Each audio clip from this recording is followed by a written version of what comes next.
আসসালামু আলাইকুম। আশা করি সকলেই ভালো আছেন। জাতীয় হৃদরোগ ইনস্টিটিউট সরকারি হাসপাতালে অনেকগুলো নিয়োগ বিজ্ঞপ্তি প্রকাশ হয়েছে। তো আমরা যদি এক নজরে দেখি, তো অনেকগুলো কিন্তু নিয়োগ প্রকাশ হয়েছে। আপনারা যদি ফুল ভিডিওটা দেখেন বিষয়টা জানতে পারবেন এবং আপনাদের আবেদন প্রসেস, যোগ্যতা, বয়স সবকিছু কিন্তু আপনারা এই ভিডিওতেই জানবেন। A to Z ভিডিওটা দেখতে হবে। দেন আপনি কিন্তু কোন পদে আবেদন করবেন সেটাও কিন্তু আপনি জানতে পারবেন। তো মোটামুটি কিন্তু অনেকগুলো পদের কিন্তু নিয়োগ বিজ্ঞপ্তি এটাতে। সো আমরা এটা দেখব ফুল ভিডিওটা, দেন আমরা বিষয়টা বুঝবো। তার আগে আমি বলে নিই, আপনি যদি আমার চ্যানেলে নতুন হয়ে থাকেন অবশ্যই আমি চ্যানেলটা সাবস্ক্রাইব করে রাখবেন, কারণ সকল সরকারি বেসরকারি আপনি ভিডিও সবার আগে পাবেন। পাশাপাশি আপনি কিন্তু পরীক্ষার আগে শর্ট সিলেবাস, কমন সিলেবাস, বিগত সালের প্রশ্ন সবকিছু কিন্তু এই ভিডিওতে আপনি পেয়ে যাবেন, আমার এই চ্যানেলের মধ্যে পেয়ে যাবেন। তো এজন্য সাবস্ক্রাইব করে রাখবেন। তো প্রথমে আমরা দেখব এখান থেকে, যেটা হচ্ছে গণপ্রজাতন্ত্রী বাংলাদেশ সরকার জাতীয় হৃদরোগ ইনস্টিটিউটের হাসপাতালে নিয়োগ বিজ্ঞপ্তি প্রকাশ করেছে। স্বাস্থ্য ও পরিবার কল্যাণ মন্ত্রণালয়ের অধীনে এই নিয়োগটা আর কি। সেটা হচ্ছে স্বাস্থ্যসেবা বিভাগ, প্রশাসন এক, ঢাকা। স্মারক নং দেওয়া আছে এখানে। দেন ঢাকা রাজস্ব খাতের পূর্বতন তৃতীয় শ্রেণীর 13 থেকে 16তম গ্রেডের মধ্যে এই নিয়োগগুলো। এর মধ্যে যারা আবেদন করবেন বিষয়টা দেখবেন তারাই। তো নিম্নলিখিত শূন্য পদ সমূহে জনবল নিয়োগের লক্ষ্যে বাংলাদেশে প্রকৃত নাগরিক নিকট হতে নিম্নবর্ণিত শর্ত সাপেক্ষে অনলাইনে আবেদনের জন্য বলা হচ্ছে। তো এটা বাংলাদেশের সকল জেলার সবাই আবেদন করতে পারবে। সো এটাতে কোনো ধরনের জেলা উল্লেখ করা নাই এবং কোনো ধরনের বৈষম্য বা কোনো কিছু নাই এই যে আবেদনের মধ্যে। তো আমরা এখান থেকে দেখবো যে আবেদনের যে লিঙ্কটা, আপনারা কিন্তু এই যে nicvddilector.com.bd এই ওয়েবসাইট থেকেও আপনারা বিষয়টা দেখতে পারবেন। দেন আপনারা এখান থেকে আবেদনটাও করতে পারবেন। তো এরপর আমরা দেখবো এখান থেকে কি কি পদ। তো কম্পিউটার অপারেটর 13তম গ্রেড, 11,000 থেকে 26,000 টাকা বেতন স্কেল, একটি মাত্র পদ, এটাতে অস্থায়ী পদ। এরপর আমরা দেখবো এখান থেকে ষাটলিপি কাম কম্পিউটার অপারেটর 13তম গ্রেড, 11,000 থেকে 26,000 টাকা, একটি পদ। তো এখানে যে বিষয়গুলো আছে, যেমন কোনো স্বীকৃতি বিশ্ববিদ্যালয়ের ন্যূনতম দ্বিতীয় শ্রেণী বা সমমানের জিপিএতে স্নাতক থাকতে হবে, ডিগ্রি থাকতে হবে, কম্পিউটার ব্যবহারের দক্ষতা থাকতে হবে, computer word processing, email, fax machine চালানোর দক্ষতা থাকতে হবে। ষাটলিপি এর সর্বনিম্ন গতি প্রতি মিনিটে ইংরেজিতে 80 শব্দ এবং বাংলায় 50 শব্দ, এবং কম্পিউটার মুদ্রাক্ষরিকে সর্বনিম্ন গতি ইংরেজিতে 30টা শব্দ এবং বাংলাতে 25টা শব্দ থাকতে হবে। দেন কিন্তু আপনি আবেদন করতে পারবেন। 60 মুদ্রাক্ষরিক কাম কম্পিউটার অপারেটর, 3টি পদ, 2টি স্থায়ী, 1টি অস্থায়ী। তো এটা হলো 14তম গ্রেডের, 10,000 থেকে 24,000 টাকা বেতন স্কেল। সেম যে ক্যাটাগরিটা আছে, উপরের যে যোগ্যতা নিচের যোগ্যতাটা সেম থাকতে হবে। তো এরপর আমরা দেখবো অফিস সহকারী কাম মুদ্রাক্ষরিক। তো অফিস সহকারী কাম কম্পিউটারে যারা আবেদন করতে চাচ্ছেন, যারা এরকম আবেদন খোঁজেন, দেন আপনারা কিন্তু এটাতে আবেদন করতে পারেন। 16তম গ্রেড, 9,000 থেকে 22,000 টাকা বেতন স্কেল, 8টি পদ। তো এটা কিন্তু মোটামুটি বড় আছে, 8টি স্থায়ী পদ কাম কম্পিউটার অপারেটর পদে। তো এটাতেও কিন্তু আপনার সেম জিনিসগুলো লাগবে। কোনো স্বীকৃতি বোর্ডেতে ন্যূনতম দ্বিতীয় বিভাগ ও সমমানের জিপিএতে উচ্চ মাধ্যমিক পাস অর্থাৎ এইচএসসি পাস করা থাকলে আবেদন করতে পারবেন, এবং কম্পিউটার আপনার 20টা বাই 20টা শব্দ আপনাকে পার মিনিটে নিয়ে আসতে হবে। দেন আপনি কিন্তু আবেদনটা করতে পারবেন। তো ডাটা এন্ট্রি অপারেটরের 2টি পদ স্থায়ী, কোনো স্বীকৃতি বোর্ড হতে উচ্চ মাধ্যমিক সার্টিফিকেট থাকতে হবে এবং কম্পিউটারের দক্ষতা থাকতে হবে। কেশিয়ার একটি পদ নিয়োগ দেওয়া হয়েছে, সেটা হচ্ছে কোনো স্বীকৃতি বোর্ড থেকে আপনার সমমানের এসএসসি পাস করা থাকলে হবে এবং কম্পিউটারের দক্ষতা থাকতে হবে।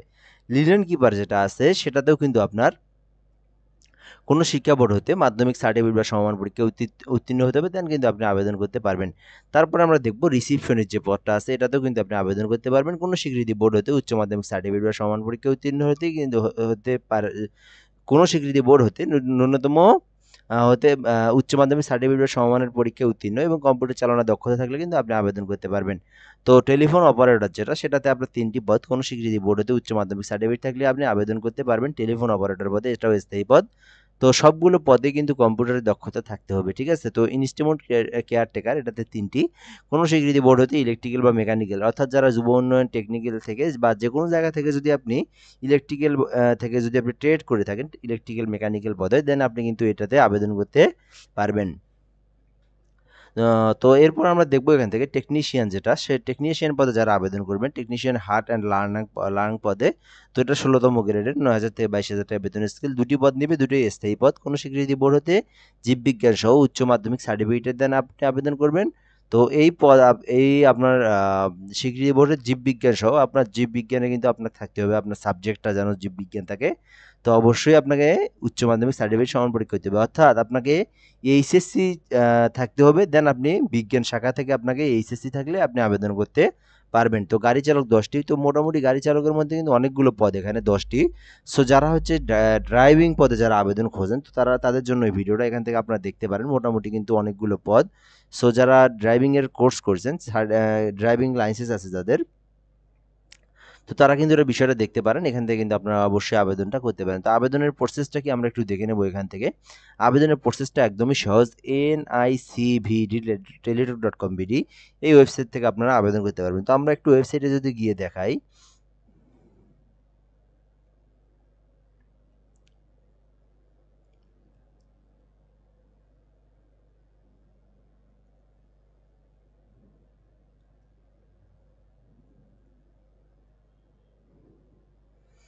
কি এন আই এ একটু ইংরেজি করি আমি, NICVD।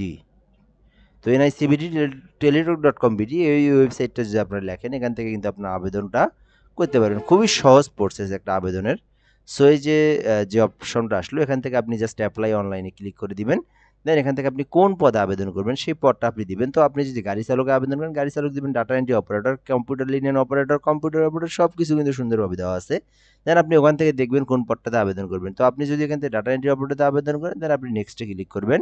দেন নোতে ক্লিক করবেন আপনি এখান থেকে। সো নো আর ইয়েসটা কি? ইয়েসটা হচ্ছে আপনার যদি টেলিটক আইডি করা থাকে, কার্ড করা মানে আপনার অ্যাকাউন্ট করা থাকে, আপনি ইয়েস করে দিয়ে জাস্ট সাবমিটে ক্লিক করে দেবেন। না থাকলে নো করে দিয়ে আপনি না দিয়ে এখান থেকে আপনার নাম, আপনার নাম বাংলা ইংরেজিতে দিবেন, পিতার নাম, মাতার নাম। দেন এখান থেকে আপনার বার্থডেটা দিবেন, ন্যাশনাল আইডিটা দিবেন, এখান থেকে রিলিজনটা দিবেন। তারপরে এখান থেকে সব প্রসেসগুলো সুন্দরভাবে আপনি দিয়ে এখান থেকে কেয়ার অফ, অর্থাৎ আপনার কে টেক কেয়ার করে, আপনার পিতা বাস থাকলে পিতা দিবেন, মাতা থাকলে মাতা দিবেন, ভাই ব্রাদার যা আছে তার একটা নাম দিয়ে এখান থেকে ভিলেজের তথ্য, অর্থাৎ আপনার পার্মানেন্ট প্রেজেন্ট অ্যাড্রেসটা সেম হলে সেম করে দিবেন টিকমার্ক দিয়ে, না হলে আপনি আলাদা আলাদা দিয়ে এইচএসসি যে তথ্যটা আছে সুন্দরভাবে দিয়ে আপনি এখান থেকে ইয়েস করে দিবেন। সো দেওয়ার পর এখান থেকে ক্যাপচার আপনি এখানে বসাই দিবেন, দেন টিকমার্ক দিয়ে সাবমিট করে দিবেন।